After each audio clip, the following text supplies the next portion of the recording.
How do I reset my AirPods to factory settings? Welcome everyone! In today's tutorial, we'll be guiding you through the process of resetting your AirPods to factory settings. Whether you're troubleshooting a problem or preparing to sell or give away your AirPods, this reset process will be extremely useful. Resetting your AirPods can help resolve any connection or sound issues you might be experiencing. Why should you reset your AirPods?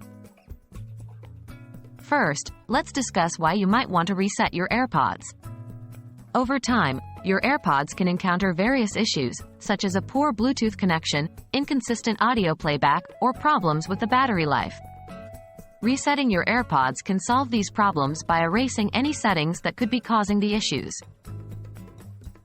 What will happen after reset? After the reset, your AirPods will forget any devices they were previously paired with. You'll need to reconnect them with your devices all over again. This is a relatively simple process that involves opening your AirPods case near the device you want to connect them with and following the on-screen instructions.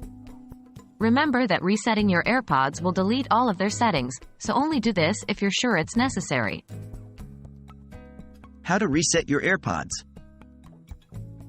Now, let's get to the main part, how to reset your AirPods. Here are the steps you need to follow. 1. Put your AirPods in their case and close the lid.